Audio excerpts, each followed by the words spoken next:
friends! Welcome back. Today you are in for an absolute treat because we are going to go over 8 DIY Halloween costumes you can do with your partner or significant other or best friend.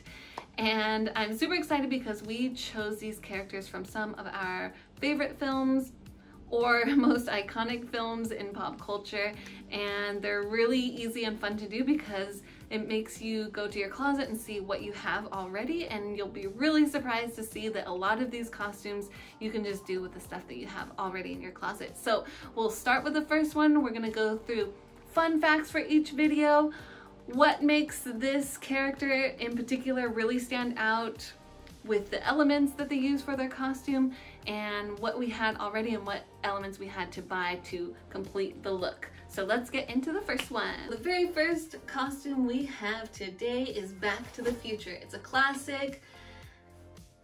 It's a classic. Very recognizable. I'm gonna read you a fun fact of every movie that we go over. Are you ready for this one? Yeah. This is from mentalfloss.com. It has long been stated that Ronald Reagan was offered the role of Hill Valley's mayor in Back to the Future 3, but turned it down. What is known is that the Reagans hosted a screening of the movie at the White House, and both him and the First Lady were fans of the film. So much so that Reagan even quoted it in his 1986 State of the Union address, stating, "Where we're going, we don't need roads." What? He is obviously, it's already obvious, Marty McFly. I'm Doc Brown, and I think the elements that really make these characters recognizable for him is the red vest and the white sneakers and the skateboard. I feel like really make this costume. For my costume, Doc obviously has big white hair, he wears goggles, a lab coat. I feel like if you have those elements, then people will recognize you immediately as Doc Brown. The great thing about this is that we already had most of these items. I feel like I cheated a little bit because I don't think it's really common for people to have a big white wig and goggles and a lab coat, but I just so happen to have all 3 of those. And John also had all of the elements except for this red vest. So the red vest is actually the only thing that we purchased for these costumes.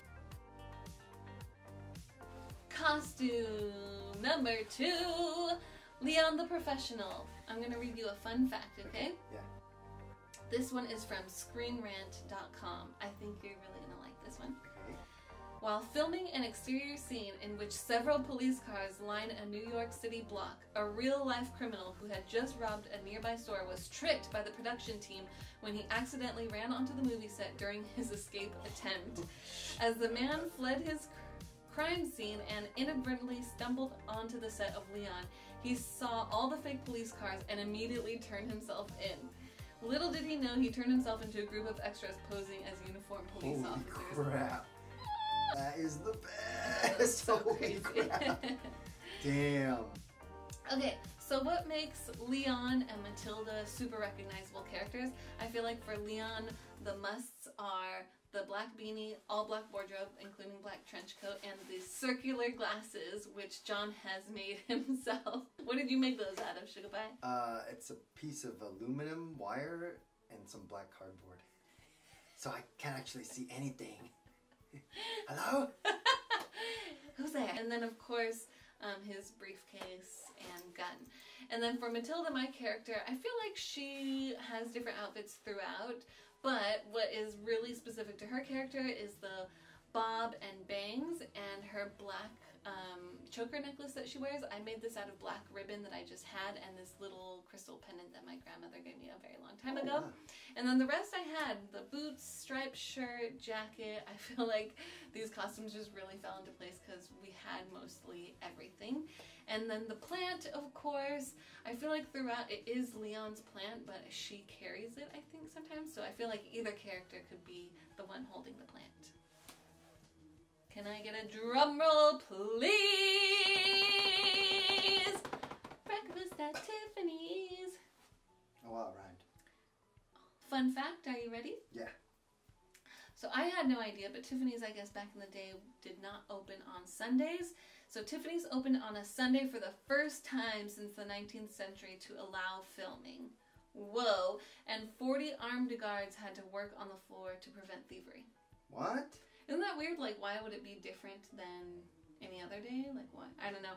But they specifically opened to shoot at Tiffany's on a Sunday. Okay, so what elements make these characters recognizable? Unfortunately I can't even remember his name in the movie, Paul. It's not like a big recognizable character, I think, in pop culture, but a suit, you know, a nice jacket will do for this costume. And for Holly, my character, I think it's like really obvious. I think just the hair, the bun, the extravagant jewelry, the long gloves, the cigarette, the sunglasses, I think really is just such an iconic character, I think. I always see that poster.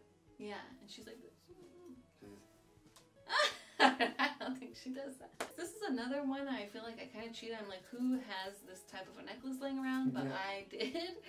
And I had the sunglasses and the dress and the shoes. But when I even have the tiara. I think I got this when I went to prom when I was like a junior in high school. So the only thing I got for this costume was the long black gloves, which I'm actually surprised I didn't have such a thing, and the long cigarette holder and the fake cigarettes. If anyone can guess who we are just by this much of our costume, I would be super impressed. But if you don't know, we are from The Matrix, #1 and #2. And he is... the Keymaker. And I am... Tank. You're like, who am I? The operator from the Nebuchadnezzar.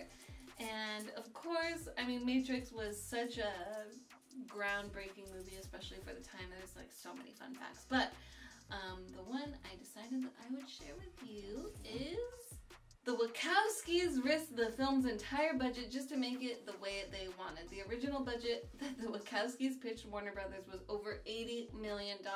Warner gave them only $10 million, so they used the entire $10 million just for the opening sequence with Trinity. What the The opening scene impressed executives at Warner so much that when they showed it, they greenlit the original budget. Holy crap. So that means stick to what you know. Like, you know, if you have a vision, just go with it, believe in it, believe in yourself. That's what I took away from that story. That is nuts. For Tank, the Nebuchadnezzar operator, I think what makes his character really recognizable, first and foremost, is the headset. He's the one on the computers, getting the little chips, putting them in the Matrix.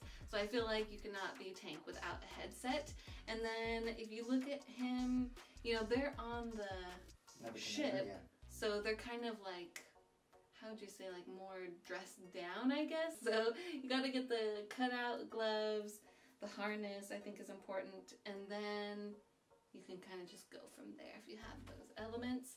And for the Keymaker, obviously the keys. Yeah, the keys I think, and then like.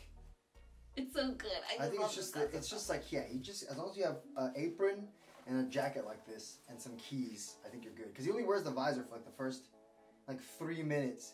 Okay. I think as soon as they find him, he's like, and then that's it. And they don't have the visor anymore. So, yeah. Cool. I already had the apron. Yes. I had it's just a white short sleeve dress shirt. And I had the pants. Oh yeah, I needed this old Asian lady gambling visor, and then this lab coat, which I surprisingly didn't have. I think I had a jumpsuit, but not a lab coat. Yeah, it looks so good on you. Yeah. And then we bought these key rings, but John made these amazing keys. Tell him how you made them. I just 3D printed them. I like modeled them and then 3D printed them because I think in the end it was cheaper than buying a lot of blank keys. And there's like 4 different kinds of keys on here. And they're like all different types of keys, and they probably could work if I had the corresponding lock. Really? Yeah, except I made all the little nubbins up. They so would like just break off. We probably need like a tensioning bar. But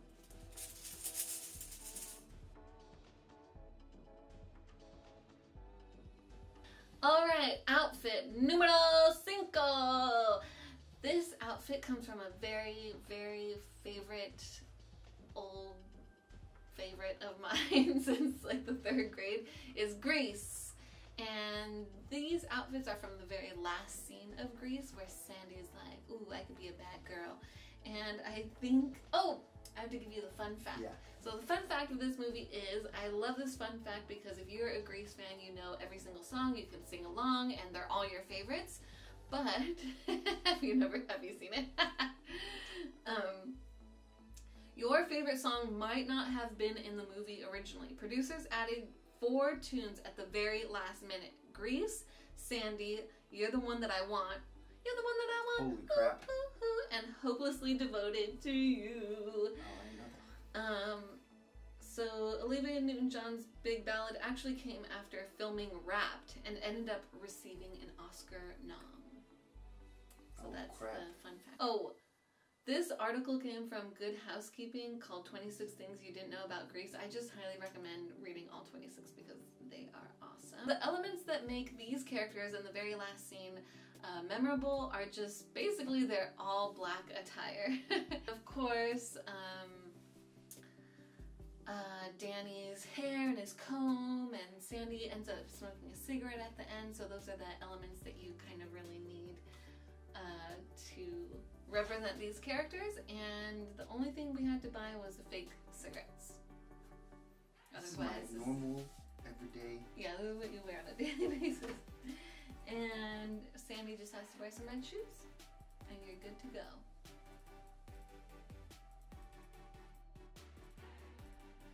And costume number 6 is, can you take a guess? Bonnie and Clyde.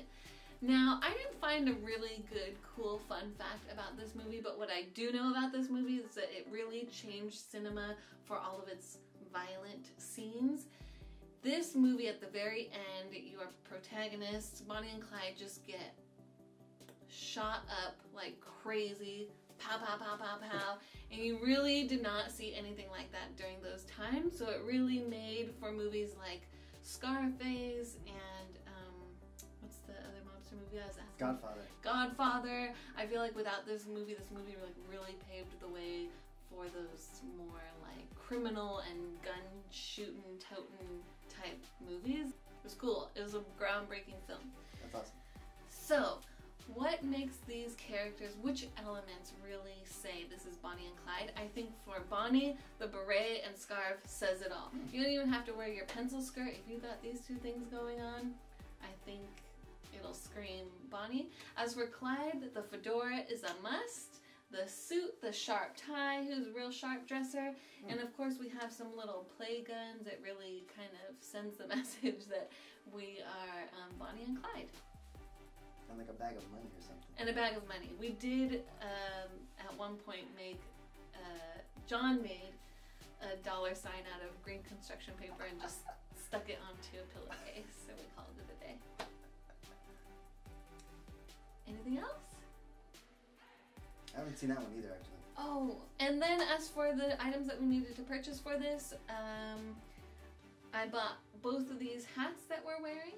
And I got this sweet little tie for John, and I bought the scarf. I think it was actually a beret scarf combo, and then everything else we had already.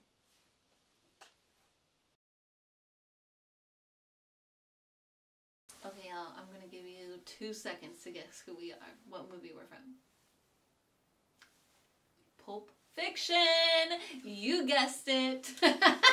And the fun fact for this movie is, it's a quick short one, don't know how true it is, maybe you can do the counting when you watch it. The F word is used 265 times throughout the movie. Damn. Which is kind of surprising because I know that when movies are being rated, the amount of curse words are taken into consideration, but I guess there's nothing that you could go worse than R without it being like sexual or whatever. Yeah. But anyway, that is like a lot. 265, that's major.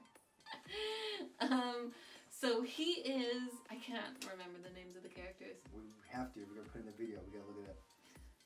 He is Vincent Vega, and I am Mia. And I am Mia Wallace, played by Uma Thurman, and he's played by John Travolta.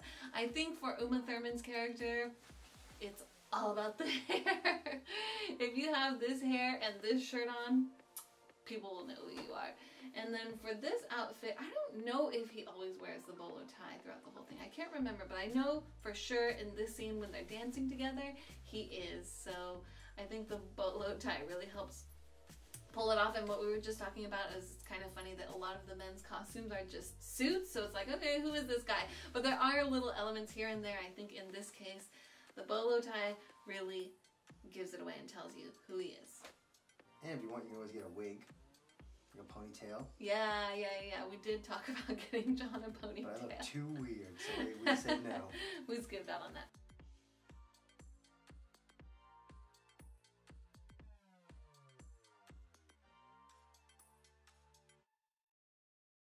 All we had to get for these costumes is the bolo tie. We had everything else. This is John's shirt. This is her shirt. No, it's not.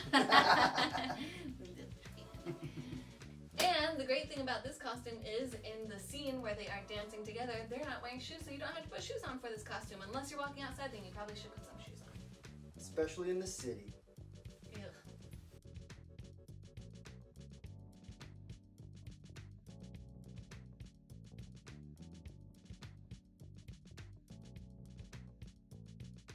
Alright, and for the grand finale, it's a bonus one because it's not a movie but a TV show. That's your cue. Oh. But a TV show. It takes a little bit of time to put it on. Rick and Morty! Woo! The fun fact for this is actually not about the TV show, it's about us. We dressed up as Rick and Morty in 2019. The last time I think we were all allowed to have like a real Halloween pre-COVID. For Morty, what is most recognizable is a t-shirt, and in this case, just a big old giant Morty head. John made this, it was super cool. Unfortunately, we did not document it, so we can't really do a DIY. With Rick, what is most recognizable, I mean, I think you have to do the whole outfit. His white lab coat, blue t-shirt, brown pants, and the blue hair. For my hair, I decided to go a non-Rick route. I decided to go long with bangs, but I think once you see the entire outfit, you know who I am. And for this, I did have to buy the blue t-shirt, the lab coat, and the wig. And John also bought his yellow t-shirt at Party City. I only have black t-shirts. I see you smiling in there.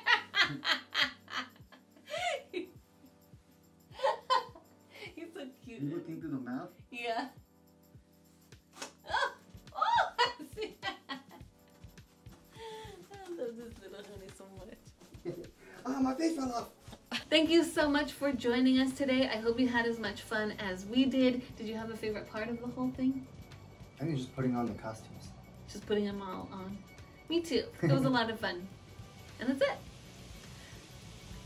Radical dude. Ah. Yeah, so thank you so much for watching. If you like this video, please give it a thumbs up. If you really liked this video, go ahead and hit the notification bell so you can be informed when the next video is going to come out. And let us know which costume was your favorite, or what your favorite movie is, or what costume you would like to do from a favorite movie or TV show or whatever. I always love to be inspired by other people and see what other people are doing out there. So thank you again, and thank you, honey, for joining me on this adventure, and wishing everyone a lovely, beautiful day. Okay, so we already went over the recognizable things, and then... Trivia? Yep.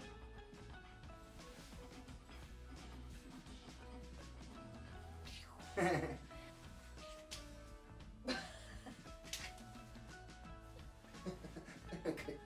I think that's enough. Oh my god! That's not safe at all!